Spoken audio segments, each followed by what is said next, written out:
Assalamualaikum warahmatullahi wabarakatuh. Perkenalkan, saya Nurul Umairani Hakim dari kelas B22 dengan NIM 22064.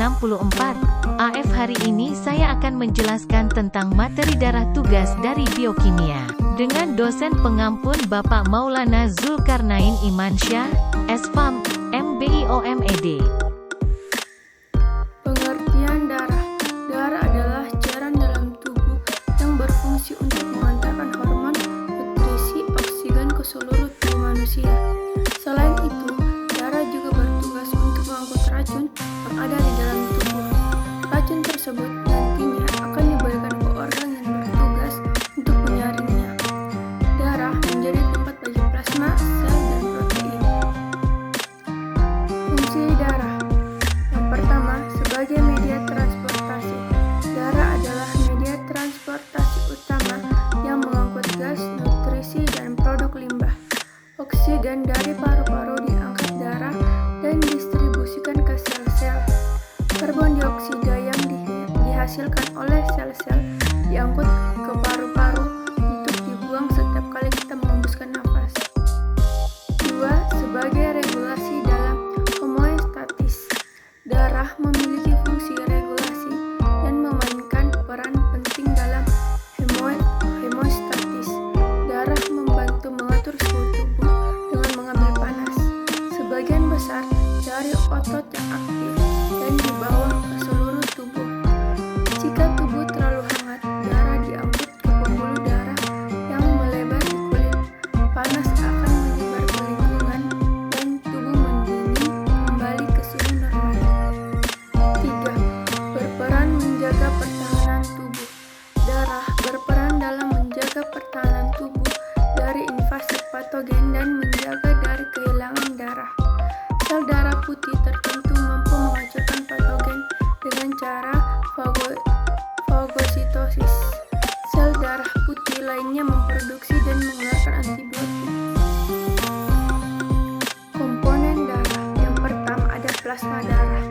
Plasma darah berwarna agak kekuningan, akan tetapi warna kuning yang ada pada plasma darah ini jernih dan bening. Komposisi plasma yang terdiri dari air sebagai pelarut dan media suspensi bagi komponen darah. Kedua, globin terdiri dari alfa, beta, dan gamma. Kelompok proteinnya mengangkut berbagai zat dalam darah. 3. Ada ion seperti sodium, potasium, magnesium, kalium, dan lain-lain untuk menjaga keseimbangan asam basa. 4. Nutrisi sebagai sumber energi, membangun molekul kompleks, meningkatkan aktivitas enzim. 5. Produk limbah.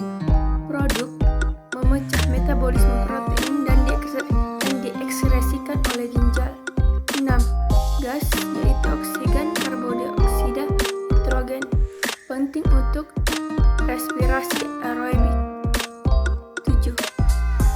Substansi pengaturan, meningkatkan reaksi enzimatik, merangsang atau menghambat fungsi hormon.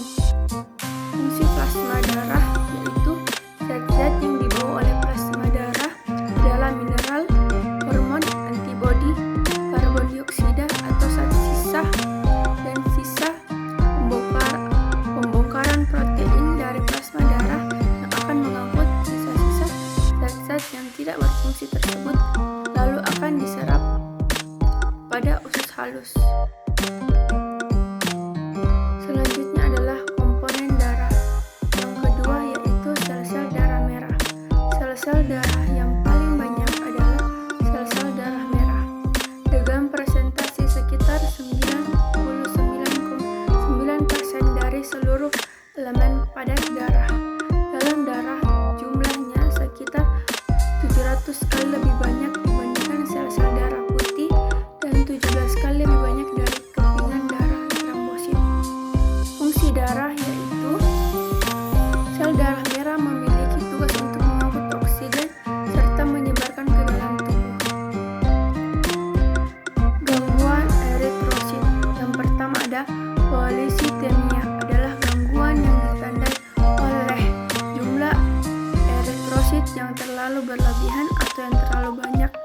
Hal ini disebabkan oleh cacat produksi sel induk, penurunan volume plasma akibat dehidrasi atau pengaruh ketinggian akibat kurangnya aliran darah, penyumbatan kapiler, dan peningkatan ketebalan darah.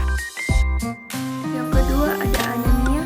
Pada penderita anemia, jumlah sel darah merah cenderung sedikit atau sel-sel darah merah tidak cukup untuk hemoglobin. Fungsi sel darah putih yaitu menahan invasi oleh patogen melalui proses fagositosis, mengidentifikasikan dan menghancurkan sel kanker yang muncul dalam tubuh, membersihkan sampah tubuh yang berasal dari sel yang mati atau cedera. Komponen darah yang keempat yaitu kepingan darah atau trombosit. Trombosit merupakan sel utuh, tapi potongan keping sel darah yang terlepas dari sel luar. Trombosit tidak mempunyai inti, namun terdapat organel dan enzim sitosol untuk menghasilkan energi.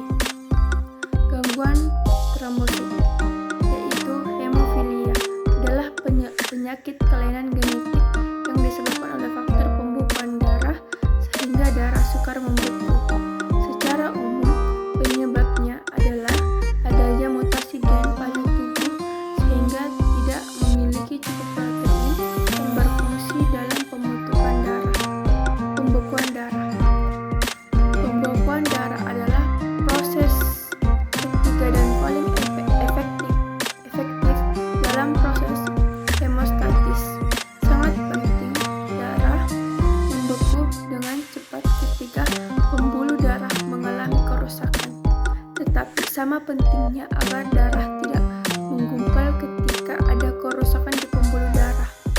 Karena ini, keseimbangan proses pembekuan darah adalah salah satu proses yang paling kompleks dalam tubuh yang melibatkan dari 30 reaksi kimia dan melibatkan banyak zat.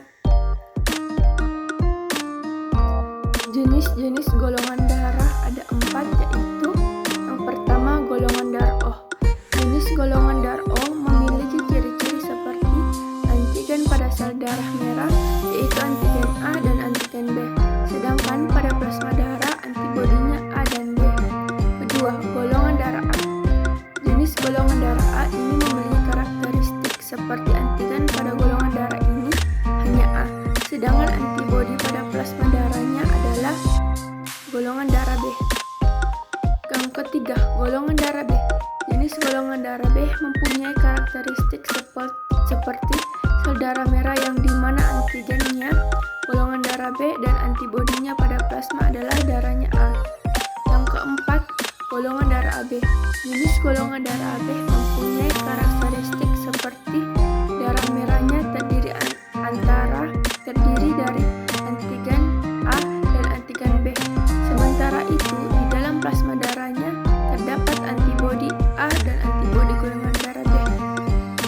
Pemeriksaan darah. Ada 2 jenis pemeriksaan darah, yaitu pemeriksaan darah rutin adalah pemeriksaan tanpa indikasi khusus seperti HGB, WBC, RBC, dan lain-lain.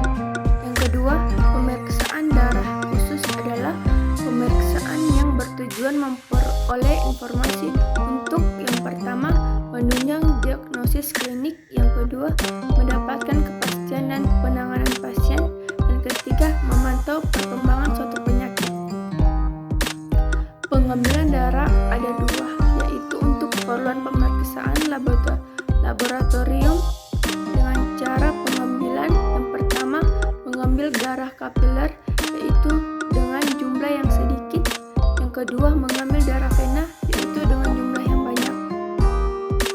Makanan penambah darah yaitu yang pertama asam folat seperti kacang kedelai, bayam, daging sapi, dan alpukat. Kedua, zat besi seperti daging merah, sayur hijau,